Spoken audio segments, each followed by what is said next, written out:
जाके हम 2 घंटा पैदल चलने के बाद हमें बाघ का आतंक बना रहता था। मतलब कॉलेज पढ़ने के खिलाफ कॉलेज जाने को सुविधाएँ नहीं थी। बल्कि मुझे ये पता था कि ऑनलाइन क्या होता है उस टाइम पे। ऑन जब जिस समय नोटबंदी हुई थी बहुत ज़्यादा दिक्कत आई। हेलो दोस्तों, नमस्कार। और आज के व्लॉग की शुरुआत करने से पहले बड़ों को मेरा प्रणाम और छोटों को मेरे ढेर सारा आशीर्वाद। तो दोस्तों, आज मैं आपके लिए कोई व्लॉग लेके नहीं आ रखी हूँ। आज मैं आपको बताऊंगी अपने बारे में, अपना परिचय दूंगी। क्योंकि मैं ब्लॉग तो रोज़ ही बनाती हूँ, लेकिन आपको मेरे बारे में कुछ पता ही नहीं है। तो आज मैं आपको अपने बारे में बताऊंगी कि मैं कहाँ से हूँ, क्या करती हूँ, मेरे मायका कहाँ है, ससुराल कहाँ है, हस्बैंड क्या करते हैं, कितने भाई बहन हैं, कहाँ से पढ़ाई करेंगी। आज मैं आपको सब कुछ बताऊंगी अपने बारे में। तो चलो स्टार्ट करते हैं। आप सबसे पहले मायके से कि तो दोस्तों, मैं कहाँ से बिलोंग करती हूँ। तो चलो मैं बताती हूँ आपको कि मैं कहाँ से बिलोंग करती हूँ। मैं उत्तराखंड से बिलोंग करती हूँ। उत्तराखंड के रानीखेत और ताड़ीखेत के बीच में एक छोटा सा गांव है, वहीं से मैं बिलोंग करती हूँ। वहाँ मेरा मायका है। और ससुराल जो है मेरा वो हल्द्वानी में है, उत्तराखंड में ही कुमाऊँ में आता है। मेरा जो मायका और ससुराल है ये दोनों ही कुमाऊँ में आते हैं। मायके से रावत हूँ और ससुराल से बिष्ट हूँ।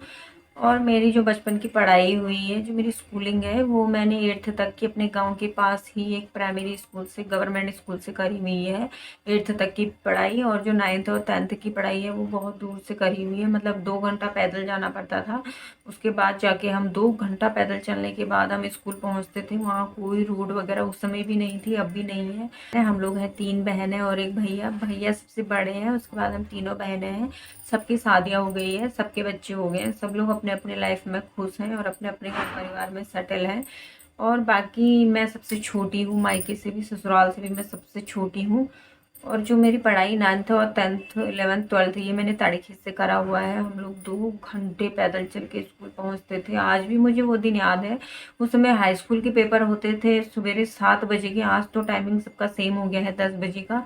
उस समय जो था वो सुबह 7 बजे से पेपर होते थे। तो मेरे पापा हमें सवेरे 5 बजे छोड़ने आते थे। हम लगभग 9 या 10 लड़कियां थी जिन्होंने 9th में से एडमिशन लिया ताड़ीखेत में। उसमें से सिर्फ 3 लड़कियां ही पास होकर 12th तक पढ़ाई करी। बाकी उसमें 9th में बहुत ज़्यादा फेल होते थे। तो 9th में बाकी सारी लड़कियां 9th में रुक चुकी थी। और हम सिर्फ 3 लड़कियां थी जिन्होंने 12th तक पढ़ाई साथ में करी। फिर मेरे पापा आते थे सवेरे, हम क्योंकि बीच में बहुत ज़्यादा जंगल पड़ता था बीच में, तो मेरे पापा आते थे सवेरे हमें छोड़ने के लिए। उसके बाद जाके ड्यूटी जाते थे। और पेपर छूटता था 10 बजे। उसमें भी मतलब 10 बजे 11 बजे तक वहाँ बाघ का आतंक बना रहता था। उस समय फिर जो मेरी 2 फ्रेंड थी उनकी मम्मियाँ आती थी बर्तन वगैरह बजाते हुए हम लोगों को लेने के लिए। मुझे अभी भी वो दिन याद है, कितना मुश्किल से हम लोगों ने पढ़ाई करी हुई है। फिर जो भी है 12th करने के बाद फिर आती है कॉलेज की बारी। मेरे जो गांव से है वो उस समय कॉलेज इतना नहीं पढ़ाते थे, क्योंकि उन लोगों के दिमाग में था कि कॉलेज अगर लड़की पढ़ती है तो बिगड़ जाती है।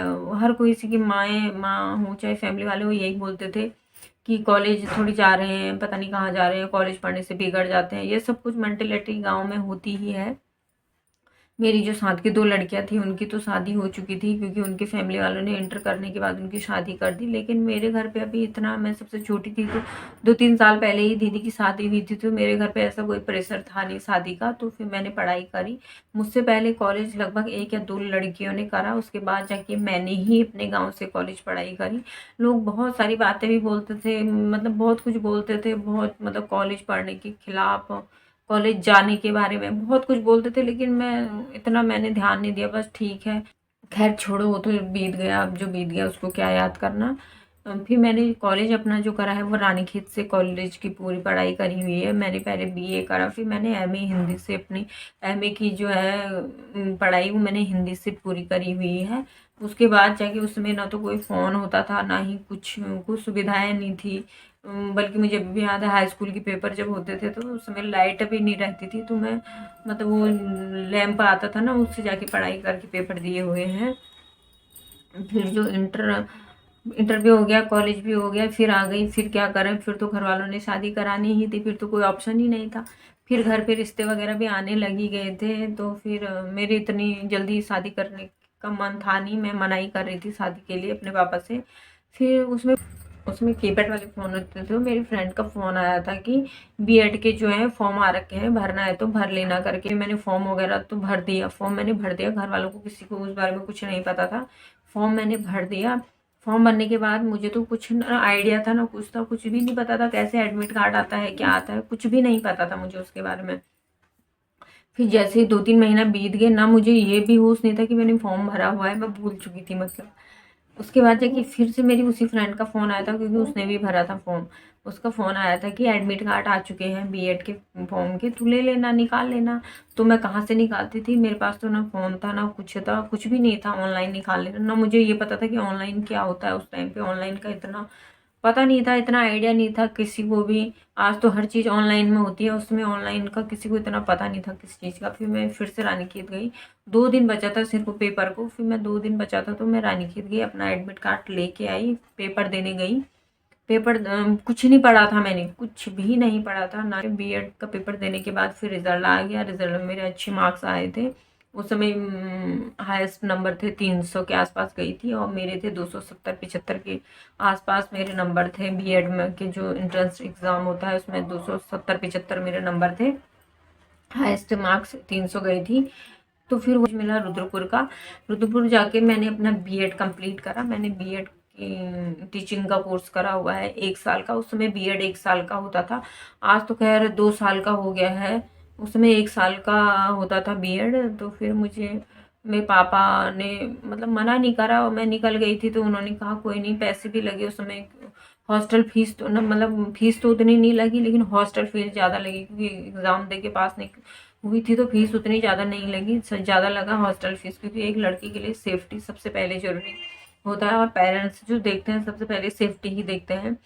फिर मेरे पापा आए थे, खुद पापा ने मेरे साथ आए, मेरी पैकिंग वगैरह पापा ने ही करी मेरे साथ।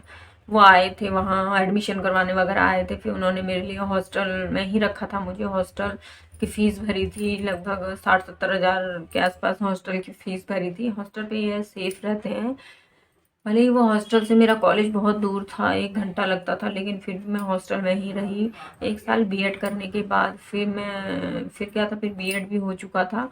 बीएड करने के बाद फिर क्या था, फिर घर आए, फिर वही शादी, फिर तो शादी करनी ही थी।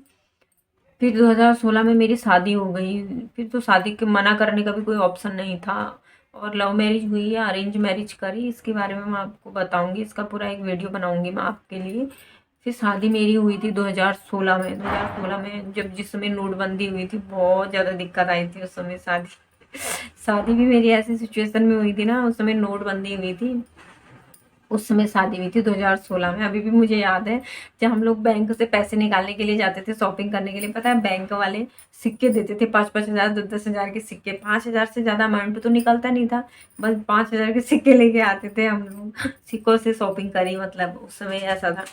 नोटबंदी हो चुकी थी, फिर शादी भी हो गई। चलो 2016 में शादी हो गई। शादी होने के बाद अब आती है ससुराल की बारी। जो ससुराल है मेरा हल्द्वानी में है, हल्द्वानी कुसुमखेड़ा में। और ससुराल में कितने भाई बहन हैं, ससुराल में है सबसे बड़े भैया हैं, फिर दीदी है, फिर हस्बैंड है। यहाँ ससुराल से भी हस्बैंड सबसे छोटे हैं, और बाकी सास ससुर दोनों ही थे उस समय पे। तो फिर ससुर जी की जो है तबीयत बहुत ज़्यादा ख़राब हो गई, उनको कैंसर हो गया था। फिर वो 2 साल लगभग हमारे साथ रहे। उस समय मैं कुरुक्षेत्र रहती थी, तो 2 साल मेरे साथ रहे। उनका पीजीआई चंडीगढ़ से बहुत ज़्यादा इलाज करवाया हमने।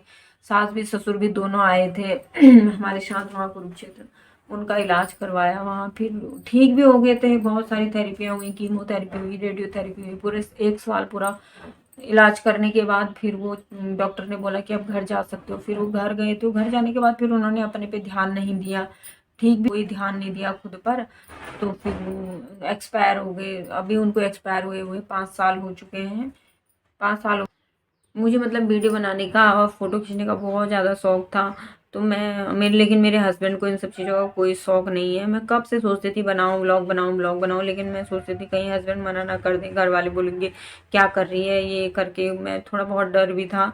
फिर मैंने इसके पापा से बोला कि मैं कर लूँ स्टार्ट। हस्बैंड ने बोला कोई दिक्कत नहीं, करो, कुछ तो करो, बस करो, कोई दिक्कत नहीं है। फिर मैंने कहा ठीक है, जब ये लोग मना नहीं कर रहे हैं तो फिर मैं करते गई। फिर मैंने 1 साल बनाया व्लॉग, फिर दिक्कत हो गई, तबीयत वगैरह ख़राब हो गई थी बीच में, फिर मैंने छोड़ दिया। अब फिर से मैंने स्टार्ट करा हुआ है, देखो अब क्या होता है। और बाकी आज का व्लॉग आपको आए हो पसंद आया होगा, पसंद आया होगा तो लाइक शेयर सब्सक्राइब करना बिल्कुल मत भूलें। मैं आपसे जल्दी मिलती हूँ नेक्स्ट व्लॉग पर। तब तक अपना ख्याल रखें और स्वस्थ रहें, मस्त रहें और अपने अपने कामों में व्यस्त रहें।